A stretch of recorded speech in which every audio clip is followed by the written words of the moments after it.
Hello and welcome to Pluribus Fireside Chats. Not as good as 50 hours, but hey, it's something.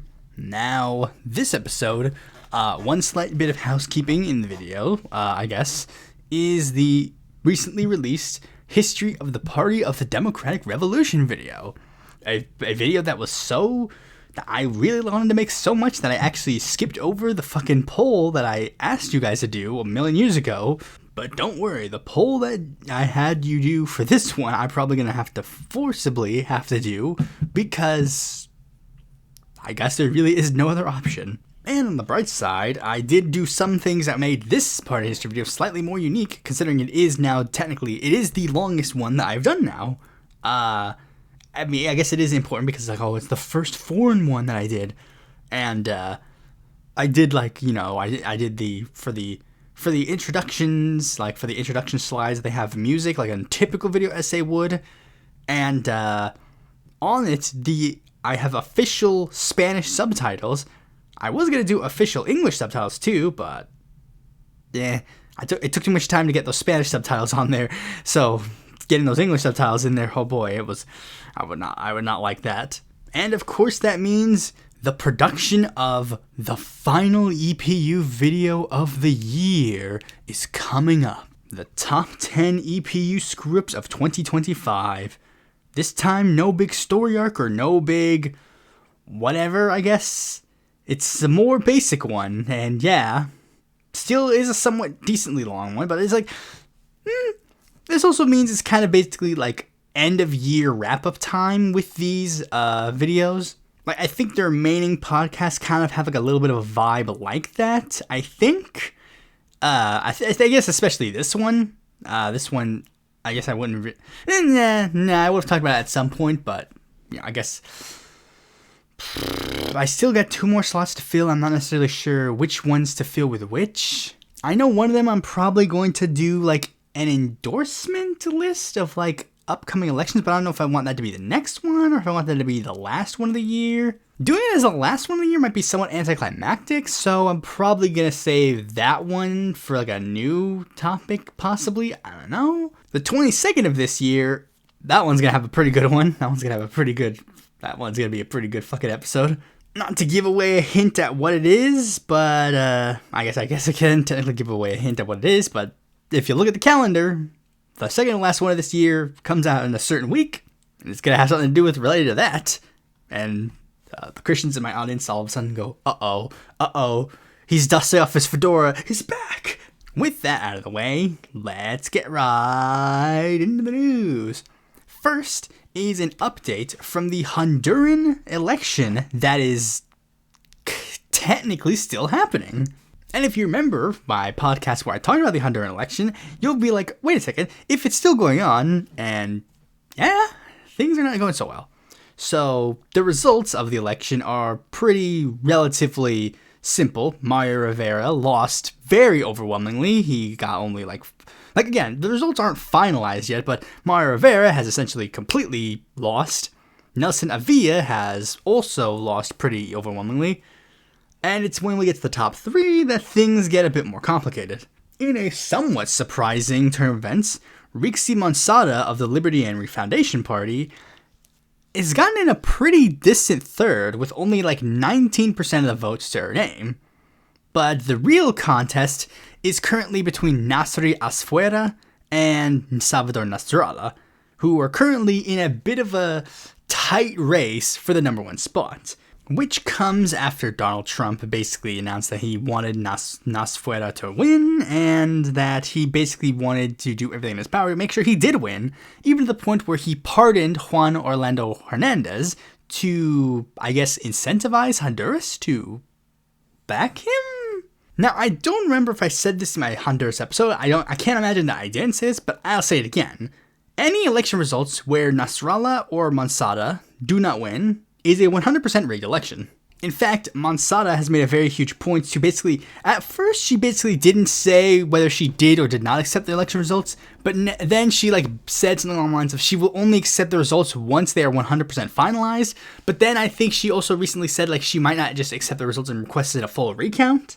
Because the fact that she's losing by this much is a bit surprising, especially considering as the results keep coming in, she's like not really making that much gains. And again, this comes not only after Donald Trump and the American government has basically done everything in its power to make it abundantly clear they want Nasri Tito to win and the National Party to win, but also after the National Party was literally like the leader of the National Party has basically been like literally. The lead up to the election, the National Party head of the Electoral Institute literally was caught on a hot mic saying, hey, we should make it so that the election is too close to call very early on so that none of the candidates can legally declare themselves a victor. And that way we sow discord in the results, thereby making it more incentivized for the right-wing candidates to be perceived as the winner. And there are a lot of things that people have been saying, and then there are a lot of other things people have also been saying, because one of the big things that people have been saying is that, oh, well, we gotta talk about the poly market thing, because apparently we're at the point where literally people gambling is actually how we dictate who wins elections now. I don't really understand that. I've never bought into that stupid bullshit, so I don't understand why we do that. But one of the big things people are saying is Afuera, he's winning in the polling market. But then people check and it's literally up to the election day, the betting market had Nasrallah winning. And now all of a sudden, with the results coming in, now people are changing their bets. It's no shit. When they're changing their bets, now they're all of a sudden. I don't understand what's the logic. It's it doesn't even make any fucking sense. I don't really understand. I don't understand why we'd have to take this stupid, a bunch of people fucking gambling their money away to, be... I don't get that. And it's just, you can't claim, guys... Nasri literally is of a party that has openly rigged Honduran elections in the past. Juan Orlando Hernandez literally illegally sought a second term that he was not allowed to take, and then to get that second term, literally he was allegedly he was caught changing the vote so he would win. And again, now that same party is literally being caught on a hot mic saying that they will try to slow the results coming in so that literally they can't declare a winner. It's just genuinely I literally said I didn't even say because I'm not even saying oh, Monsada has to win. I'm saying Nasrallah or Monsada. Either one of those two, if they win, that's a legitimate election result. Literally the only, literally Tito and Mario were the only two ones who I could 100% say for 100% certainty, oh, that election is if either of those two won, 100% rigged. But if it was any of the other candidates, I would be I'd be fine. I might have some slight questions if it was the Social Democrat guy, but it's I could literally just chalk that up to that's just a massive upset and they just wanted a new guy. And I don't fucking like Nasrallah. Nasrallah sucks. Nasrallah's fucking loser. He literally is he's literally trying to copy Nayib Bukele in the upcoming election. So it's yeah, he's cringe. But I still would 100% accept that they vote for that cringe guy over Nasri. Because it makes sense, because he was the candidate that was polling. He was the candidate that had the most consistent polls winning. Even Nasrallah has said, hey, this election is a bit crazy. Something's not right. But he chalks it up to Trump basically using his words to sway last minute voters. But I think this election was 100% rigged. 100%. And there's people that are going on a bit yeah, guys, next couple of elections in Latin America are not going to be they're not going to be good. They're not going to be good. And I just got to say this. I said this. I basically tweeted this out before, but I said this is basically kind of confirmation that Pink Tide Wave 3 is dead. If there are any future elections that go with the favor of the left, they're starting Wave 4. I genuinely think that Wave 3 of the Pink Tide is basically done because, best case scenario, we're just getting a new wave of new leaders that are going to be slightly different than the ones that we have now. Worst case scenario, we're not seeing a left-wing government elected in Latin America for a while now, which is one of the main reasons why I voted for Kamala and why I feel 100% vindicated in that vote. Anyways, let's move on to the next story. And it's apparently talking about how Chris Van Hollen is getting slightly more based every day. And it's because, here's what happened. So, the head of the Jewish Community Relations Council of Greater Washington, the CEO of that place is named Ron Halber. And he was at an event, and he was talking about Chris Van Hollen.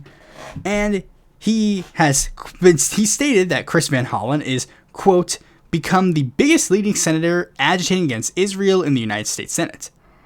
And after he said that, Van Hollen responded by accusing Halber of being an apologist for the Netanyahu government. The more full statement accusing him of running cover for the Israeli government and failing to represent the range of viewpoints of Maryland's Jewish community. Senator Van Hollen is committed to a values-based foreign policy that holds our friends and our adversaries to the same standards. That's why he continues to support the people of Israel, but the actions of the Netanyahu government have increasingly not aligned with our values, the spokesperson said. And after he said that, basically every single person on Twitter who was like a Zionist was like, oh my goodness, how could Chris Van Hollen say such a horrid and nasty thing? How could he say such an evil, disgusting thing? How could he even remotely imply that?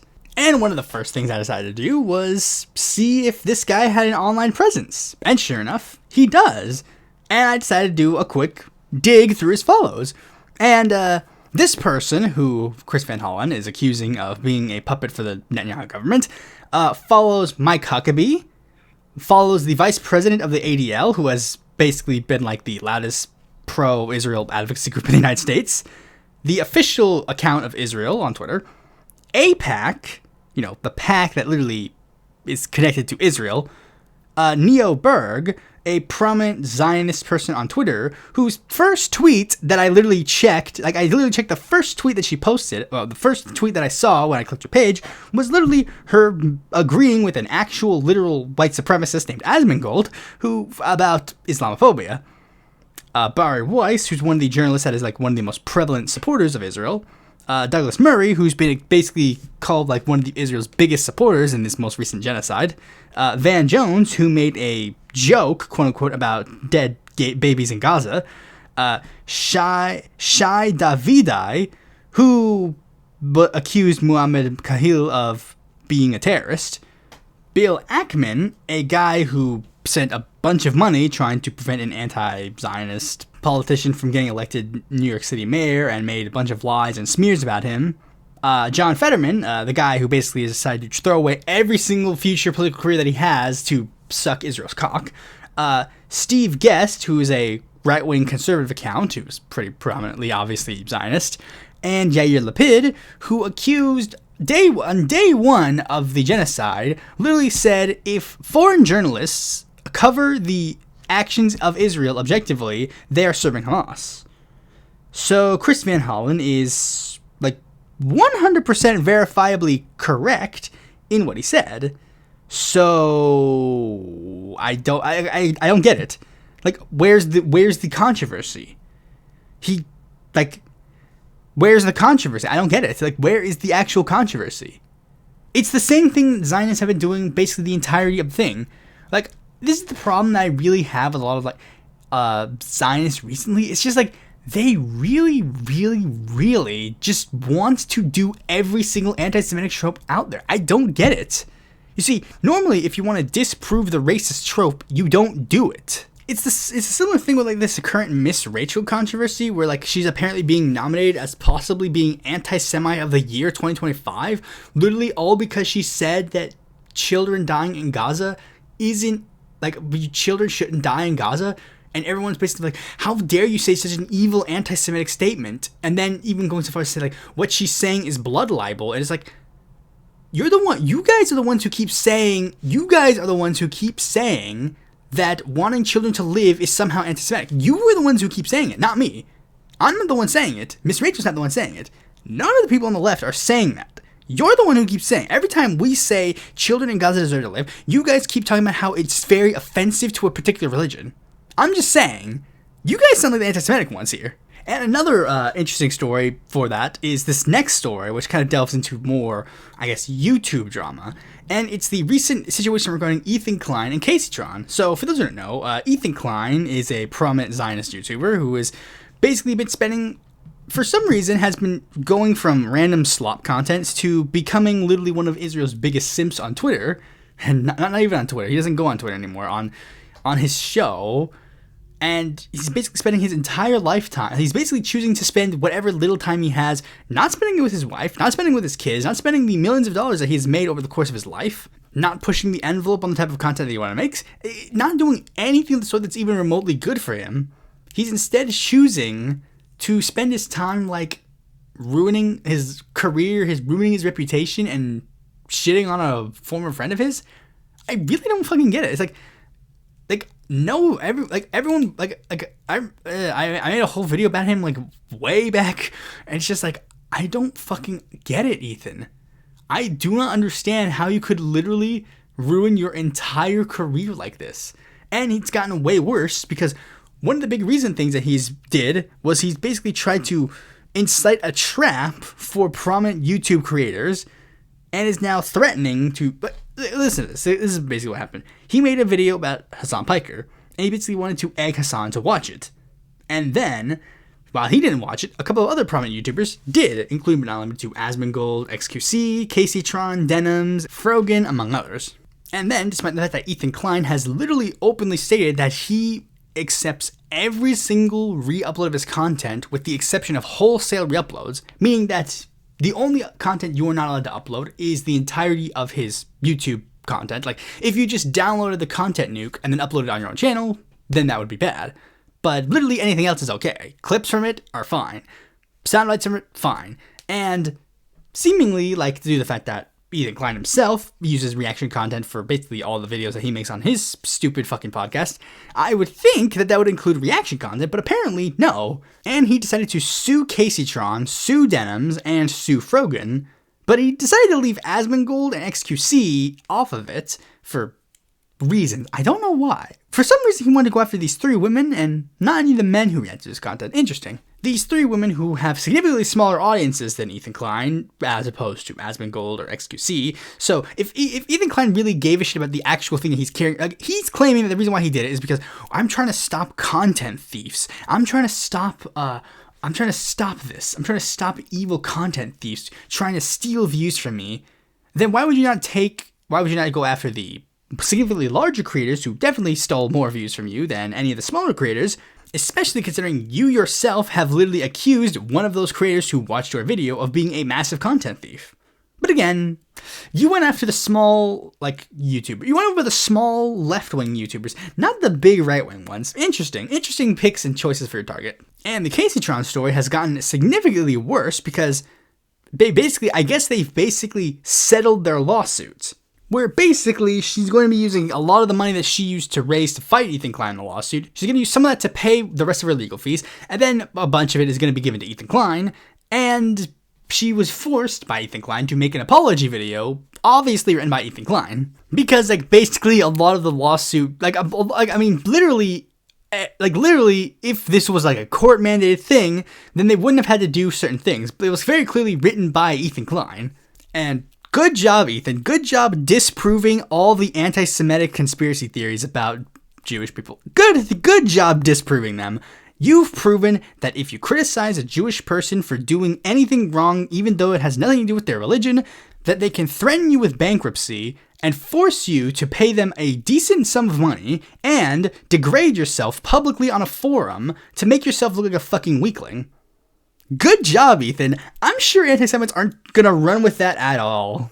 And again, like, this is so fucking pathetic. Ethan, you are at one point one of the largest people in the YouTube space, and you're sitting there squabbling over, like, some random small account, possibly taking, like, I don't know, like, fucking, how many views did the Caseytron video even fucking have?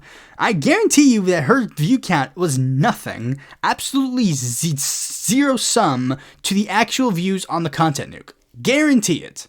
This is quite literally just an abuse of copyrights to avoid any sort of, like, criticism. That's genuinely what it is. And that's one of the big things that the people wanted to say about, like, oh, Caseytron. Like, I don't know, I saw, I think, some of Denim's reaction, and it's like, she should not be in the lawsuit. If your concern was, like, because, like, one of the big things that people kept saying was, like, oh, but Caseytron, she didn't provide enough substantive difference from the original video. It's like, well, if that's the case, then Denim shouldn't be part of this lawsuit at all, because she gave a decent number of criticisms and commentary on the video. I don't understand why.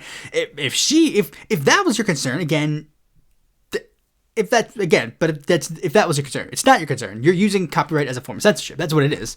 What I find absolutely hilarious is the fact that what Ethan Klein has done to Caseytron is almost, to an extent, I'm not even kidding when I say this, This is something that Adolf Hitler did. I'm not kidding. This is not a joke. This is not a gag. It's not me trying to be like, oh, Ethan Klein is Hitler, or oh, Zionists are like Hitler, Nazis. Huh? No. This is like an actual thing that happened in history that Hitler did that is very similar to what Ethan Klein is doing. Let me read it. I made a thread about this. During the 1930s, Adolf Hitler was trying to groom Americans into being fascists. Like, that's true. During the 1930s, Adolf Hitler was doing everything in his power to make sure that a lot of people in America were fascists. And one of the things that he did was he published like a censored English version of Mein Kampf. It was a censored English version. A lot of pages were removed, and it was basically made to kind of give the Nazis more of a broad appeal. He removed a lot of the he explicitly removed all the anti-American stuff, but he also removed a lot of the anti-Semitism, because again, he just wanted to make sure, he left in enough so that you guys knew that he was anti-Semitic, but he left out his explicit hardline, really cringy, extreme beliefs. He was it was people oh, he's just the anti-Semitism of the time period, but not he wants to mass murder. He wanted to basically make you believe that he didn't want to do that. And a journalist, later turned senator, Alan Cranston, saw this and was like, what the fuck? I read the original version. That is not what happened. That is not remotely close to what is being said in the original book. So what he decided to do was that he decided to, and this is another real funny, interesting fact, because Alan Cranston is Jewish, he decided to publish Mein Kampf, an English version of Mein Kampf, with addendums and citations to show basically why Mein Kampf is wrong. And it was basically to show, not only show who Adolf Hitler truly was, but also trying his best to try and debunk the Nazi ideology. And then Mein Kampf's English publisher decided to sue him because he had committed copyright infringement. And the courts agreed, because we didn't even have fair use at the time. So they literally just agreed that he committed copyright infringement, so they forced him to cease publication of the book. And now Ethan Klein is using all the clout and power that he has in order to make it so that people who criticize him, who do it in the wrong way, are not allowed to criticize him anymore. The one hope that is out there is Denims has actively fought against this. And you should be supporting her suit against Ethan Klein if you genuinely want to if you want to genuinely fix this, because Ethan Klein is going to fuck over the internet massively if he gets this case through. And this is why I generally don't take copyright law seriously, especially considering we live in an era where literally nobody knows what it is. And another story that has happened really shows this. And it's the story about this. Literally, it's just why do we live in this country? Why do we live in this world? The right wing in this country is desperately fighting for the ability to make Franklin the Turtle memes about Nazism. So basically, Pete Hegseth posted a tweet on his Twitter, and it was a fake cover of Franklin the Turtle, and it was literally Franklin the Turtle murdering a bunch of innocent Latino people, and the publisher of Franklin the Turtle said, "This is what? Are you what? Why are you doing this?" And then a bunch of right-wing accounts then started posting more Franklin the Turtle memes saying it's too late. You're ours now. It's ours now. Franklin the Turtle is ours now. It's you are adult. You are 40 or 50-year-old men, and you're fighting, and you are arguing with the fucking baby book publisher that makes Franklin the fucking Turtle. Now, the reason why they're doing this is because right-wing politics is very reactionary in this country, and literally, the unfortunate truth is, unlike German reactionary movements back in the Nazi era, our reactionary movements are basically us just remembering back to our childhood. Literally, the modern day right-wing politics is literally, there's a fucking meme where it's Ethan Klein, a bunch of other fucking people, losers, Nux Taku, who are these were normal gamers and you radicalized them to be far right. It's guys, what is going on? You guys are getting it's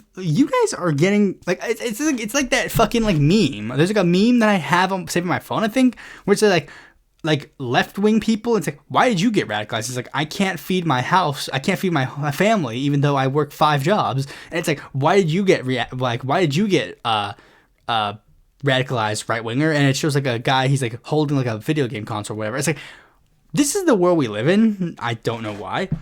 But one of the big things that is very desperately being, like, one of the big things that's been going on is the massive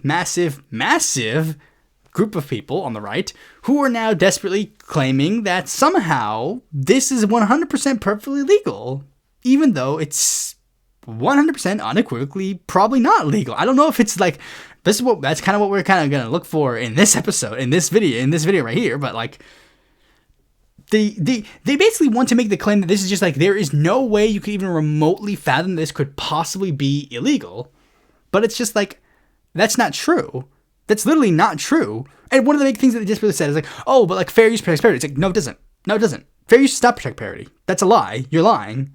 And then even like, there was one guy, he commented, he quote tweeted me after I replied to him, and then he blocked me immediately afterwards because he's a fucking baby bitch. And he was just, it's like, imagine being that much of a fucking baby and then also being fucking wrong. Because he said like, actually, parody is protected by copyright law. South Park does it every week. It's like, that's not how it works. That's literally not how it works. And the big thing that I've been pointing out consistently is like, because one of the big things everybody's been trying to say is like, parody's protected. It's like, it's not. Parodies have lost copyright infringement lawsuits in the past. And the closest example I can think of that represents this particular moment would be Disney versus Air Pirates. And the Air Pirates were a group of people who drew Mickey Mouse, and they drew Mickey Mouse doing insane things. They were like Mickey Mouse talking about sex, drugs, murder, that kind of stuff. And that's what they're doing with Franklin the Turtle, where it's like they're having Franklin the Turtle just to fucking randomly murder a bunch of people and be racist. That's your art form. It's probably the closest thing that you could possibly get to this in that story. And the Air Pirates lost their legal lawsuit. But let's get into it. Because again, fair use is a thing. It's a literal law. There are rules in place. So we can actually look into whether or not it could possibly fall into fair use. Let's get into it. Okay, so purpose number 1. Purpose and character of the use, including whether the use is of a commercial nature or is for non-profit educational purposes. While this particular thing of Franklin the Turtle is not being used for a commercial nature, it is definitely not being used for non-profit educational purposes. Let's leave this as a blank for now. And 2 is the nature of the copyrighted work. This analyzes, whether or not Franklin the Turtle originally was made with the intention of being used as, basically is it just purely scientific educational stuff, or is it a narrative stuff? Is it an actual story? Is it for profit? That kind of stuff. And they sell Franklin the Turtle toys. They sell Franklin the Turtle books. So clearly Franklin the Turtle is originally made for profit. So taking Franklin the Turtle for profit would be a violation of this rule of fair use. The amount and substantiality of the portion used in relation to copyright work as a whole. They are quite literally just using Franklin the Turtle. Just quite genuinely using Franklin the Turtle. They're not using a parody of Franklin the Turtle. They're not mocking it. Literally, it's just Franklin the Turtle. And the whole point is it's a cover. It's a thing of a cover. But again, it's fair enough to say that just because of the fact that it's just a cover and they're not literally just making an entire Franklin the Turtle book, then maybe you could make a case with this one. Dubious at best. And last would be the effect upon the market value of the original work. And this is this case could definitely be made. So again, literally it's 50-50. Basically it's let's check number 1 again. Let's check number 1 again. Purpose and character of the use, including whether or not it could be, you could make the case. This is the big thing. This is the big point. It's just the fact that they're just trying to point blank, just no, there is no argument. It's no, you can make a case. And that's the whole point. Franklin the Turtle, they have a legal case that they can do. Whether or not they win that case is a different story, but they have a case they can make. And that's basically the whole point of this bottom line. That there is a case that can be made that this violates copyright law. The insinuation that this is just automatically 100% unequivocally like, no, there is no ifs, ands, or buts. Like, no, you're just wrong and you're lying. Literally, it's the same thing. I've been doing it, the meme. I finally got the screenshot of the fucking like card. I want that meme to be spread everywhere. The fair use get out of jail free card. Because literally, so many people literally think fair use is just like, if you just say it, if you just put it in your description, if you just say you use fair use, then you automatically get an out of jail free card. You can do whatever the fuck you want. It's like, no, that's not how it works. You want to advocate the laws to be changed? By all means, do it. But the fact is, the laws exist. This is not a matter of like a moral factor of like whether or not Franklin Turtle should be allowed to sue the U.S. government. The point is, they can. They legally have the rights to. Anyways, let's move on to the next story. I didn't want to necessarily talk about this story per se because, I mean, really at the end of the day, it's not much, but I just wanted to say this so I could go into this rant that I wrote. It's the Tennessee special election in the 7th district. Shocker all shocks, Afton Ben, the DSA candidate, didn't win, but she did do well. She did surprisingly well for the seat. Like the seat was a red seat, but she managed to pull a bit of an upset in that race. So it was like, okay, that's actually pretty interesting. But of course, in the immediate aftermath of her not winning, but like outperforming, is the fact that a lot of the quote-unquote mainstream Democrats have been desperately trying to downplay this, or at least I guess Twitter libs, have been desperately trying to downplay this in any sort of fashion. With the big claim is that somehow it's in fact, like due to the fact that she was so far left, that was the sole reason why she didn't win. Like she was so far left that literally it's just like, I mean, we had to have nominated a more moderate candidate. We needed to have a moderate candidate. If a moderate candidate, like, they did the same spiel that they do all the time. If a more moderate candidate was in it, and one of the things that really drove me mad was like a blatant lie that happened. Because like people have been pointing out is that the fact that in every single one of these by-elections that have been happening, every single one of these special elections, Democrats have been overperforming Harris. All of them. Every single one of them.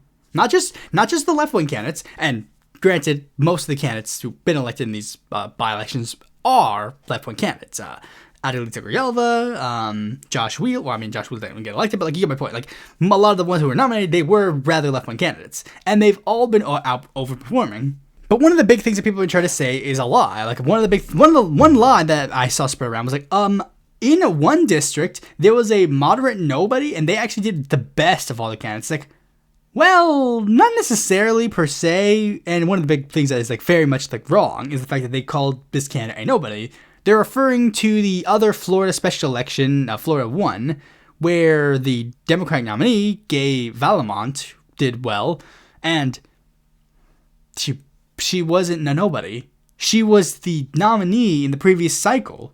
She's not a nobody. She did well because she had name recognition. And I pointed out the simple fact, like, it's very interesting that a lot of these left-wing populares are, like, vastly, because, like, these things, they're not just, like, overperforming. A lot of times, sometimes they're even vastly overperforming. Not even vastly, I guess vastly is too strong of a word, but I get my point. They're outperforming Kamala really well. The candidate that everyone was like, we needed to have not Kamala Harris as the nominee. We needed to. Like, the one that we were, again, like, the ones that, like, it seems that all the candidates, it's a common theme. The candidates that the Democrats say that like we need to back them because they're the only candidates who could win, magically they're the ones who don't do so hot, and then magically the ones who we're told we shouldn't rely on and we shouldn't trust, magically they're the ones who are doing really well. Like, we can't bring up Zohar Mamdani winning overwhelmingly in the mayoral election in New York because, it was a split field, blah, blah, blah, like there was a split field, so like, and also, the number, like, they can't bring up the fact that Zohar Mamdani literally dragged out more people to vote for him than there had sometimes been totals in New York City mayoral races. We're not allowed to bring that up, but we have to bring up the fact that, Gay Valamont, blah, blah, nobody, and this is the thing that I, like, said, like, because, like, I said something like that, and then someone would reply to me, like, trying to say, like, well, I mean, again, like, they tried to say that again, like, a more moderate candidate probably would have won. It's like, well, we don't know. A more moderate candidate didn't win. That's another problem. It's like, Afton Ben won the primary. Why are you complaining? They chose her, and they turned out to vote for her. I don't see what the issue is. Because they say something like, oh, well, after Ben, she had baggage because she was far left and blah, blah, blah. She was blah, blah, blah. Like, she had far left baggage. A moderate candidate could have, like, deflected those things. It's like, and I literally wrote this entire rant. It's like, the problem with people who say that, like, they say that, and then the numbers just don't click. One, the smears do not bounce off. A lot of people genuinely believe that Obama, Biden, and Kamala are socialists, despite them not working extra hard to prove that they aren't. And this wasn't in the rant, but I just want to say this. Like, people blamed, like, many moderate candidates lost in the 2020 elections and 2024 elections. Like Ben McAdams, a couple of other, like, moderate, like, House Dems. They lost in a lot of those districts. And then, magically, the left was blamed for their losses. Like, oh, the left was saying defund the police, so naturally, these guys, like, lost. Like, so, clearly, that didn't work. You say that a moderate candidate can deflect these smears, and yet these moderate candidates got smeared as far-left socialists, and they still didn't win. Interesting. And I have seen multiple examples of left-wing candidates doing well, then Dems thinking, oh, well, you see, this left-wing candidate did well, so now we gotta shift to the center so we can cross the finish line, and then it just doesn't work. Nebraska District 2 had a left-wing populist, Kara Eastman, then they chose a moderate Tony Vargas to run after her. And broadly, they yielded similar results. Like, their results are a little bit different. Like, I mean, the first one, like, Kara Eastman almost won in that election. And then the next election, she did, like, fine, but she didn't do as hot. Then Tony Vargas came along, and in the first election, he did fine, but not good enough. And then the second one, he almost won. Again, they yielded basically similar results. Amar Kampa-Najjar ran in the 2018 elections, ran as a super lefty progressive candidate. And then, afterwards, he ran in the next election, basically said, I'm going to run as a moderate now. And he ended up losing support in that election. In the 2018 midterms, California flipped 7 House seats. 7. All 7 of those candidates ran as populist-oriented, somewhat left-wing populists. At least somewhat. Because one of them was Jill Cisneros, so of course, people was a left-wing populist. I think one of them was Rauda, I think is his name. You get my point. Like, they ran as somewhat populist candidates, whether they be necessarily, like, left-wing populists, one of them was Katie Porter, one of them was Katie Hill, Josh Harder, Mike Levin. They ran more ran some either downright progressive candidacies or ran moderate candidate. Like, they ran as populists with somewhat left-leaning language. I think literally every single one of them ran on Medicare for all of them. Every single one of them ran on either Medicare for all or Medicare for all type language, universal health care. Then, in the lead up to the next election cycle, Cisneros, Rauda, and a third person decided that they were going to moderate their stances. They were shifting to the center. They became Blue Dogs and/or New Dems. Meanwhile, Katie Porter, Josh Harder, and Mike Levin continued with their left-leaning ideas. Katie Hill had that scandal where she was forced to resign, and then in that stead, they nominated a more right-wing candidate, a more moderate candidate. And what happened to all of them again? Those 4 that ran to moderate their stances lost in that election, and Porter, Levin, and Harder won those elections. We were told that Joe Manchin had to spend all of his time doing all this stuff because he was the only Democrat who could win in West Virginia.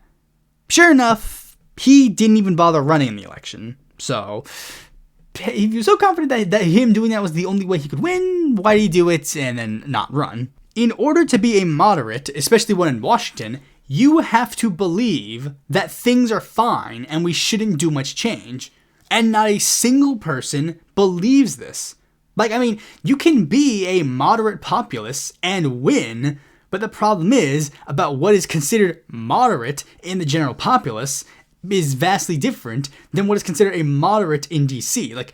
The moderate positions in the United States are Medicare for all and anti-Israel. Those are the moderate positions of the American people. Both of those issues have a 59% approval rating. Where are all the moderates running on those issues? No, we instead get moderates who run on, Israel could do a little bit of genocide. Well, actually, they don't even run on that. They run on Israel can do whatever the fuck they want, and no one can even question the state of Israel on anything. I even brought up the example of how literally even people who try to do this strategy, somehow they just don't continue the plan. Like Jared Golden, he ran for Congress with the aid of the Congressional Progressive Caucus. Even though he still kind of ran as a moderate candidate, he was running as more of like a that type. Literally like, well, I mean, the healthcare costs are so high in this country that literally, logistically, the only option that makes sense would be for us to have a single-payer Medicare for all system. Even people like John Tester, who were like, again, like they considered moderates within the Democratic Party, even he was like, a single-payer idea is actually not that bad of an idea. We probably got to iron out the details, but I think the idea is generally fine. Like Jared Golden ran on that, and now he's been shifting steadily away from that plan. And now, magically, he's like, I can't win the elections anymore. Sorry, I just can't win anymore. I'm not going to even bother running in this election. It's like, interesting. Interesting that all the moderate candidates seem to have this issue, and not the lefties don't seem to have this problem. Like, I mean, again, like, and it's not even just like a factor of like, oh, winning or whatever. Like, sometimes you win, sometimes you win, sometimes you lose. Just accept that fact. Like, is every single left-wing position is going to be as popular today as tomorrow? But no. People in America have to see you actually fighting. And the problem is, in order to be a moderate in this country, you just have to say, I'm not going to fight. That's literally all you have to say, that you're not going to fight. And I'll close the rant here by going over a quote that I saw on Twitter that I think really exemplifies this. Like, the mentality that is just like, there is no point in engaging with these people on these issues because, like, they just don't care. Because it's like this. If a leftist loses and underperforms, they were too woke. If a leftist loses and overperforms, a moderate would have won. If a leftist wins and underperforms, they can't be trusted. If a leftist wins and overperforms, the voters were all left-wing. We are never allowed to succeed. That's just the thing. Literally, no matter what happens, the left will never be given a W. No one will ever say, hey, this left-wing candidate did an amazing job in this election. Good job. Like, that's literally what happened. Ben lost the election. And we're being told, no, a moderate candidate would have done better. Do you have any evidence to back that up? No, you're just making an assumption. Like, literally, you're just making an assumption. Like, you're just randomly saying an assumption. Zurham Mamdani basically leads to way more voters going into backing him for mayor than ever before. I mean, come on. He was going to win the election anyways. The actual numbers don't matter. See, literally, lefties are just not allowed to win. That's just the fact. They're not allowed to win. No matter if they win or if they lose, they're always losers. Because Dems are still in that mentality of the 90s. They just still genuinely believe that the moderate position in this country is literally just like, oh yeah, Democrats are too far left and Republicans are too far right. That's literally just what they believe the moderate position is. And it's just insane and infuriating. But anyways, let's just move on to the main topic. I've rambled about that enough. And this topic is going to be about the platform I use, YouTube. Now, I'm going to say a very controversial thing about this platform. It's a thing that not a single person who has ever used this platform has ever said before. Crucify me for it all you want, but I gotta say it. YouTube sucks. Like, I know. It's a very, no one's ever said this before, but YouTube sucks. I may be the only person saying this, but it's true. I mean, YouTube can do a lot of great things. It's not necessarily, this isn't criticizing the platform. This isn't necessarily criticizing like the users of the site. Far from it. The user base of the site is amazing. I love the users of the site. Whether they be creators or the commenters, like consumers. They're all generally fine. It's the company itself and how the website itself runs itself that's historically been a problem. There's been quite a number of controversies and problems that YouTube has done in their past, and I'm just going to list a couple of them. Their really harsh enforcement of the Digital Millennium Copyright Act, being a very noted level of critique. The fact that YouTube incentivized literal Nazi accounts in 2017. The fact that YouTube has allowed multiple phases of allowing open child exploitation on the site. Their shift to advertiser-friendly content, forcing many accounts to basically censor themselves. In fact, due to their shift to quote-unquote advertiser-friendly content, you basically have to walk on eggshells to like discuss a lot of literally there's so many issues that like it's not just like, oh, shifting advertiser-friendly content so that we actually are a bit more friendly to advertisers. It's like, no, literally there are some content that you just can't make on YouTube anymore. Like, it just, not even just like, again, like, because like back in the day you could make a lot more content. Not even necessarily you can't make a lot more content, but like there was kind of this vibe that like YouTube from like the 2010s was kind of like perceived to be freer and more like creatively expressive. And while you could make the case that YouTube nowadays is still pretty creatively expressive, and yeah, there are a lot of content creators that do a lot with what the platform can give them, but there's just, when you have people like I mean, again, like if you watch content from like 2010s YouTube, you're definitely gonna be like, oh wow, you can't say that anymore. And it's not even just like, oh, they like making edgy jokes, but like sometimes it just gets a bit more real. Like, for example, one of the sad things about YouTubers' advertiser-friendly content, like needing to be like, oh, we need advertiser-friendly content, is the fact that certain YouTubers feel the need that they can't talk about certain subjects that they think really should be talked about, like mental health. Particularly how mental health, like poor mental health, can lead to a particularly very bad decision. And YouTube, and it's just like we're seeing this now, like because like YouTube, like TikTok and a lot of other places, like you can't talk about things like school shootings, you can't talk about things like deaths or like murders, even if it's like news or relevant, because they perceive that as like, oh, you can't say that on YouTube. Now I just said that, but that's because I don't have an advertiser. I don't fuck with YouTube advertisers.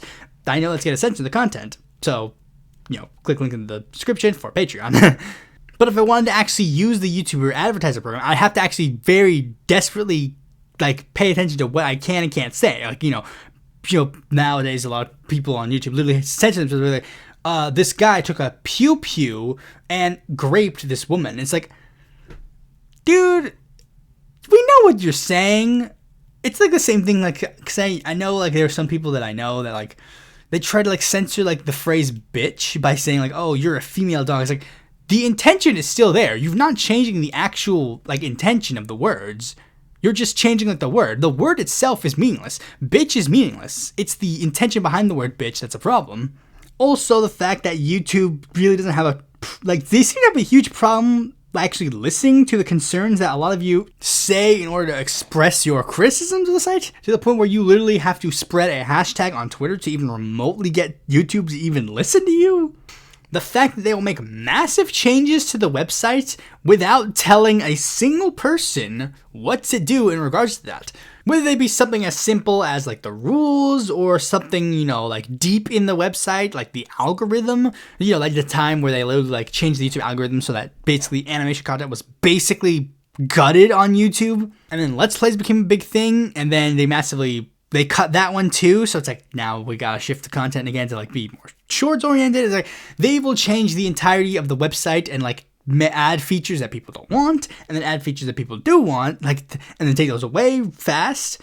And to even something as like simple as the UI, because like YouTube changed their UI user interface a lot, and sometimes people like the changes. YouTube used to be a bit more like friendly to like creativity on the sense like you could customize your whole YouTube page. Now it's a bit more like streamlined, like a bit more uniform across all YouTubers or that kind of content, which is, I guess, fine-ish in and of itself.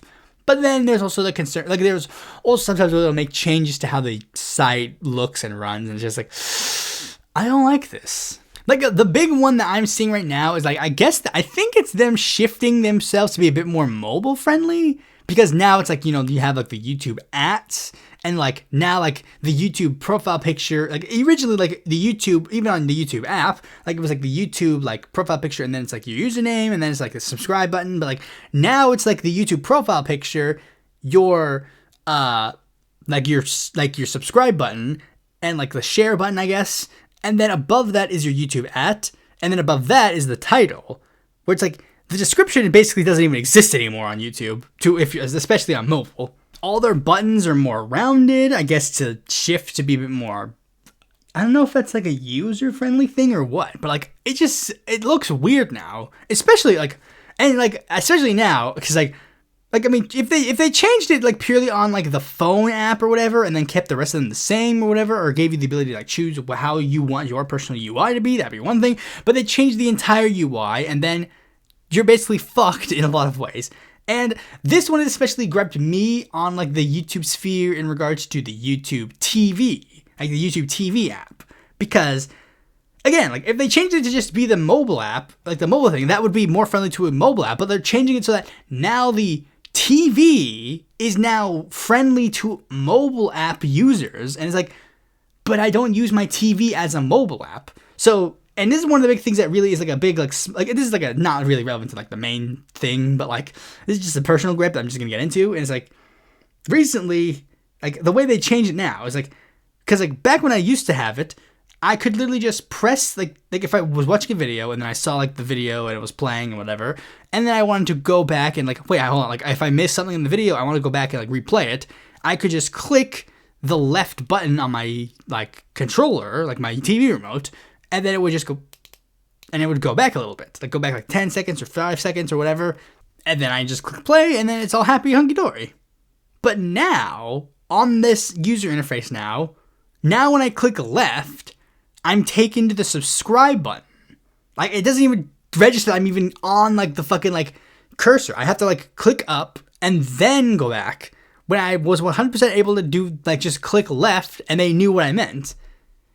So there's been many times where I've like clicked that and I've like subscribed and unsubscribed to people because it's like that's not what I wanted to do. I wanted to like go back and like get like the fucking like YouTube. I wanted to do that. But the last small gripe is of course how when YouTube changes the rules, now all of a sudden every single content that has existed on the site for thousands of years has to follow all the rules that just got implemented. And it's just really weird. But one major criticism of YouTube that has been prevalent all about the site since, I don't know how long, I guess since like at least 2010. I guess it might have been a bit, I don't know how long it's been a criticism, but I would assume at least since 2010. And it is the YouTube automated service, which could do a lot of the things I mentioned before. You know, it detects copyrighted material, it determines whether or not your video is safe for children or not, and it would generally be fine, nobody would really bat an eye, if it was able to do things right. And there are a lot of times where they don't get it right, where the YouTube automated system makes a boo-boo, and sure enough, they make a lot of boo-boos, and those will cause a lot of concerns. You know, whether it be things like getting a false copyright claim when you know your videos don't have, need to have a copyright claim in it. But then in other advents of YouTube's other controversies regarding violations of the Children's Online Privacy Protection Act, you know, them like allowing child exploitation on the site because it would literally like control, like that kind of stuff, like that was when things got pretty screwed up. You know, YouTube settled their debate with COPPA and other issues regarding people using the site for malicious purposes regarding children, and they added a feature where you can choose to select on your page on whether or not your videos are made for children or not. You know, whatever.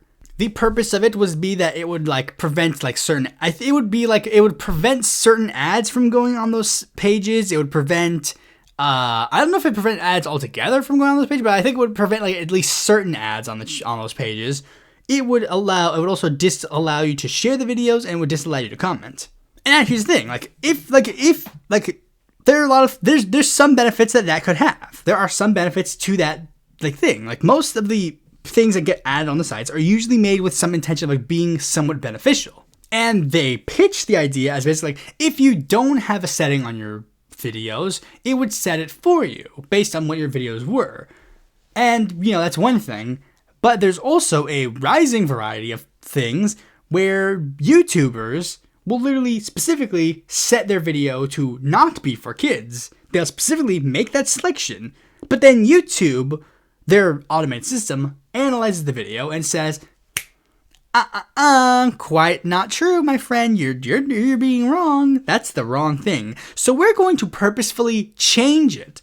But then, due to that video is not made for kids, the YouTube automated system will be like, what the fuck, dude? Why'd you set this video for kids? Now we're going to punish your channel for setting this video for children. It's like, I didn't. You did. What are you talking about? But recently, YouTube has gotten way worse in this regard, and it's basically 100% because of their embrace of artificial intelligence. Now, not when the creators did it, because YouTube hated that and wanted to put a stop to that, wanted to put a stop to like AI generated content on their platform. But now that YouTube gets to have the ability to use AI, they love it and they want to take it and they want to go. And each step that they have taken in regards to integrating AI into YouTube has gotten worse and worse. It started off small, First, they said they had you could ask Google Gemini questions regarding your videos. You could Google Gemini, they have a thing where it's underneath every video now they have a thing where it's you can ask the AI questions. In the YouTube Studio app, you could ask Gemini some questions like, how do I get my video to a larger audience, or blah blah blah, that kind of stuff. Whatever. That's a tiny whatever. That's a small thing. I think they added the ability you can generate AI, AI generated thumbnails. I think. I could be wrong. But, whatever. Tiny little small things, whatever. Things that nobody could care about. I would like the ability to click a button that says that I don't get these features anymore, but whatever. These are tiny features that nobody gives a shit about. That no one's going to use, nobody's going to give a shit about. But then they started adding more features, and those features start encroaching more and more on what, actually relating to the videos directly, rather than just an additional bonus thing. First came the ability to auto-dub videos, which uses artificial intelligence to automatically translate your videos into another language, which I personally don't like. I just don't like that. I really don't like that. There are a lot of reasons why I don't like that, personal and I guess, political, I guess you could say. I'm taking not a hardline stance against AI, but I just don't like the forcing of AI on us.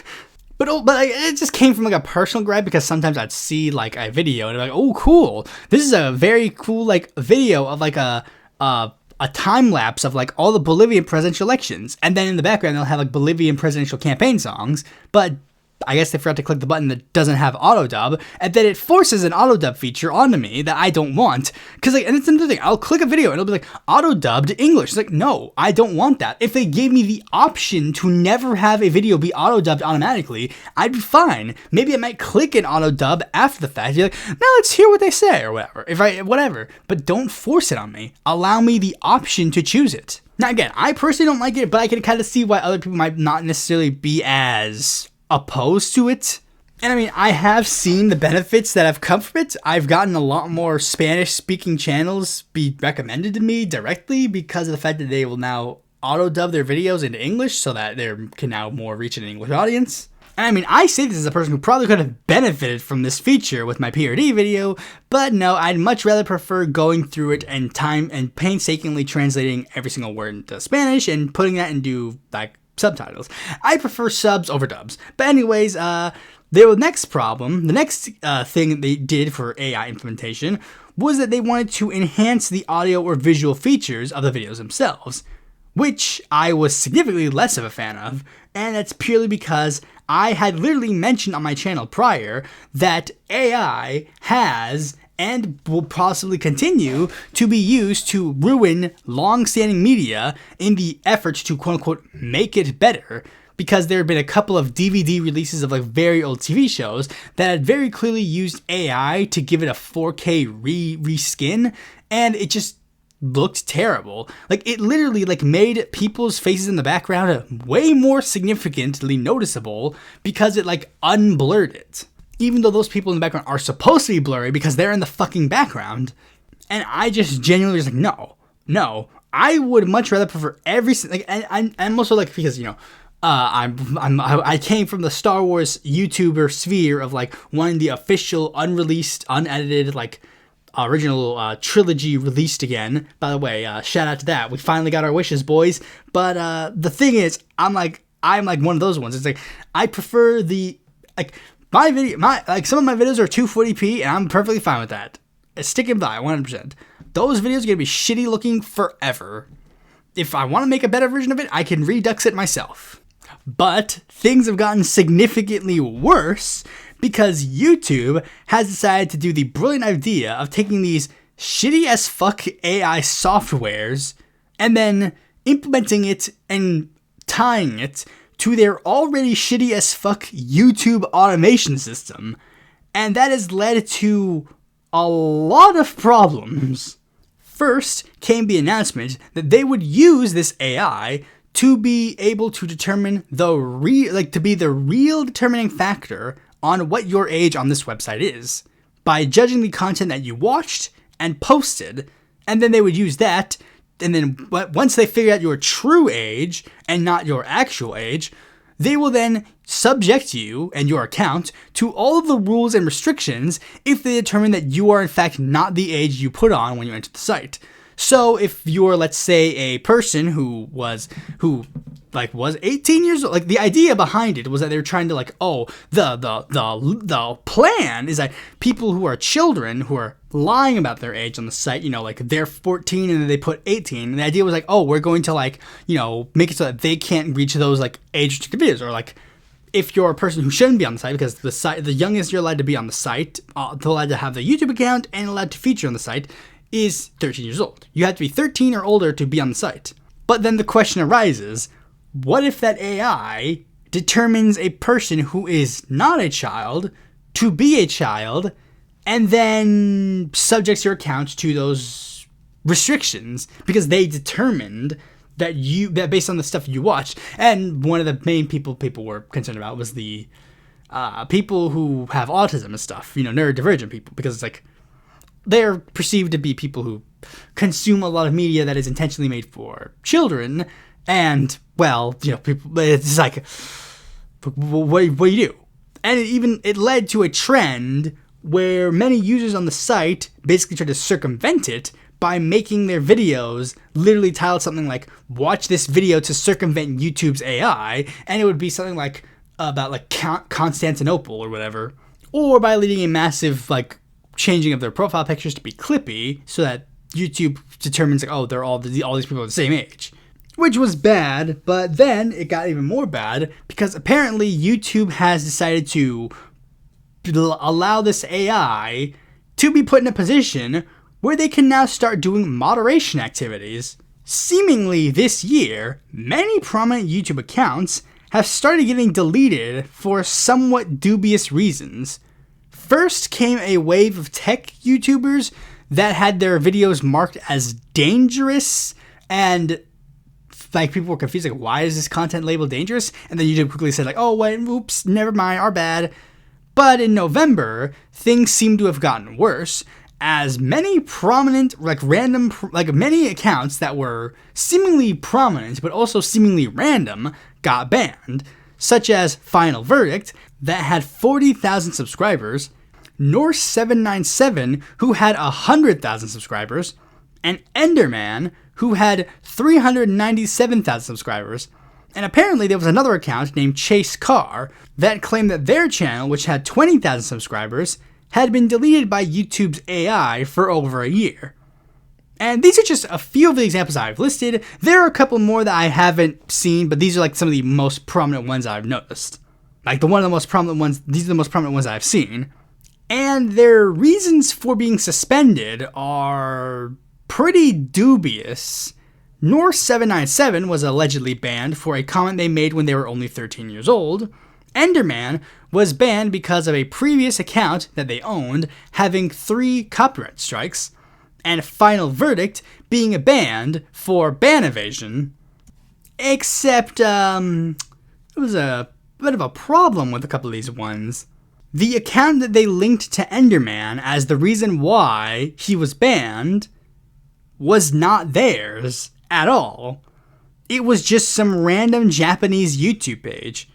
If it wasn't bad enough, apparently Enderman wasn't even the only one. There were multiple accounts that were allegedly connected to some random account in Japan that they literally had no involvement with. Wow. I didn't know it was super common to have an alternative account in Japan. Wow, that must be a new YouTube trend I just haven't found yet. And Final Verdict being especially interesting because, according to them, they had never had a prior YouTube account to the YouTube account Final Verdict, much less one that was banned for dubious reasons. I've even seen some allegations that YouTube has started to ban entire households from the site. Like, one family member will have their account banned, and then the rest of them will be banned for alleged circumvention. My guess is because the IP address is from the same household, but again, I can't really verify. I'm not a tech person. Now, one of the big things that YouTube has desperately tried to do in response to this, like, first of all, like, you know, seeming to try and first solve the problem by saying, like, oh, we're going to fix your accounts, guys, and then, you know, like, basically do nothing. Like, basically just like, as long as we fixed your problem, will you, like, shut up about it, guys? But one of the big things that they've tried to claim with all of these ones is that AI had nothing to do with these terminations. And that's just a bold-faced lie. Just absolutely not. Absolutely a bold-faced lie. I think someone claimed that they had verifiable proof that it was AI, but like, just looking at it on a circumstantial level, it's just so obvious that it had to be AI. YouTube did not have this problem when they did not have this AI in the site. Now they do, and magically all of a sudden, these issues are popping up. And I just gotta be real, like, if it's not AI, then YouTube just has to start firing a ton of people, because if you genuinely believe that this was not AI, then you have to contend with the fact that you have hired people that are so stupid that they genuinely think that an account that two accounts from opposite sides of the worlds are actually alts of the same person who is ban evading from the site. That you really believe that you have employees that are just that fucking stupid? And also, I really can't take them going like, ban evasion is like this massively bad thing that is like super evil and disgusting, and we would never do that, when literally they just announced in September that they were going to be allowing people that they deemed so abhorrent that they were not allowing the site back on the site. You're effectively letting people who are banned from the site, who literally led to thousands of deaths due to their spreading of COVID misinformation, you are allowing them to be back on the site, but you're getting mad that like some 13-year-old said a really mean word and got banned off YouTube for it, and now he wants to come back that he's a fully grown adult? Nor can I really take you seriously in like you actually claiming you actually care about the rules of your site, when literally Chase Carr literally went into a lawsuit with you, YouTube, and won, thereby forcing you guys to unban his account, and his account has yet to be restored. You guys seem to care a lot about the rules, huh? We don't live in a world where we get the luxury of YouTube allowing you to being allowed to permaban you for literally things that are just not serious. Like, I mean, literally. If you're being banned for like a serious offense, that's one thing. But like for non-serious offenses like these, even like again, these aren't even offenses because like this person's just like, I literally did not even do the thing that they're banning me for. Moreover, we can't really have the luxury of that because there is no other option. YouTube has effectively monopolized the internet video sharing sphere online. Yeah, I mean, back in the day, YouTube used to have some competition, you know, Blip TV.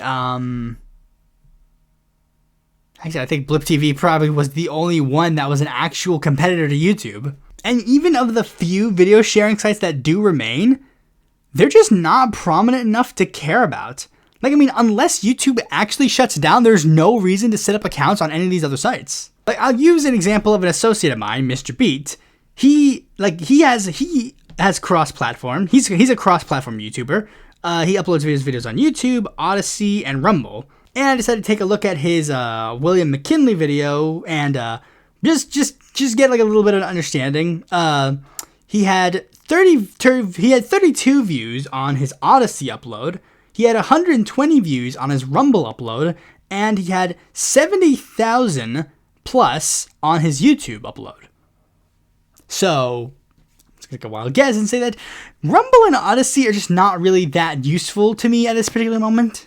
I mean, it's especially not useful to me because I don't think I'm going to be welcomed on, like, yeah, the two sites that were literally started because they thought that YouTube was like a far left communist hellhole is really going to be like, yes, please, left-wing YouTuber, come to me. Like, I mean, unless Hassan Piker or whatever uses his money to make left-wing rumble, I'm stuck here. And as such, it's in our best interests to actually do something to try and fix this issue rather than simply letting it be. Like, letting it just be like, oh, well, we can't just go, well, it's a private company. Not much else we can do. Sorry. Now, my only 2 cents on this issue would really just be YouTube needs to pull the plug on the AI thing. Like now. It's a bubble. It's going to pop.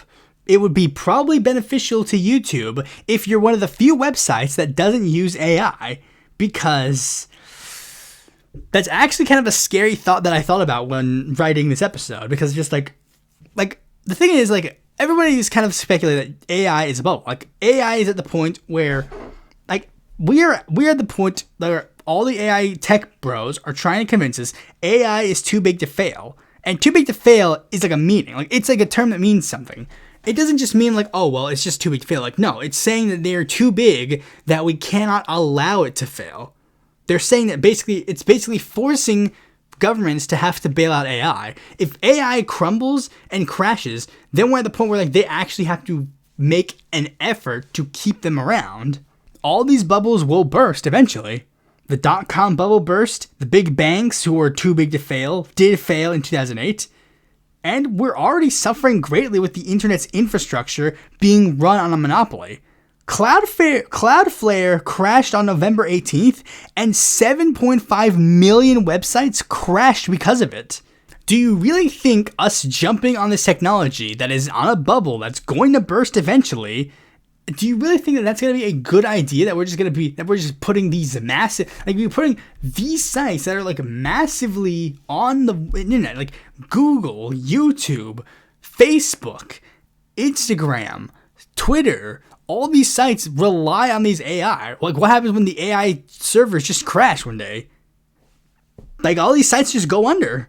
There's nothing else to do. A lot of people have made that reference. Like, if Google itself crashes, then the world will be in chaos.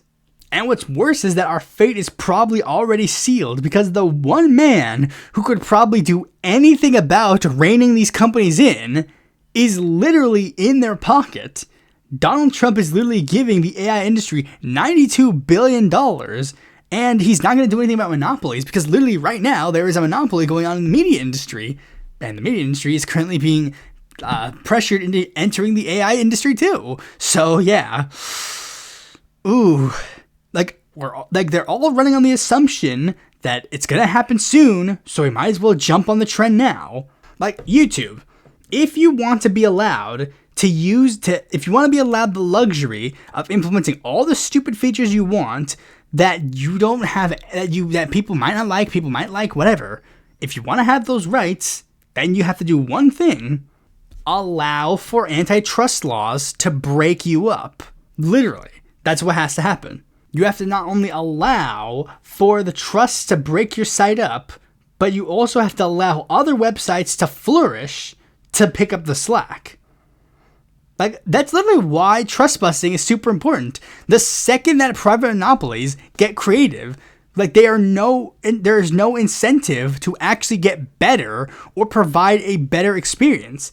Either they must be broken up, or, even in the most daring position, YouTube must be nationalized as a public service. But that one is also that last one is also less likely to happen, and also has issues in and of itself, because, do you really want the government running what YouTube can and can't put on it? Nah, so we're gonna have to stick with trust busting for now.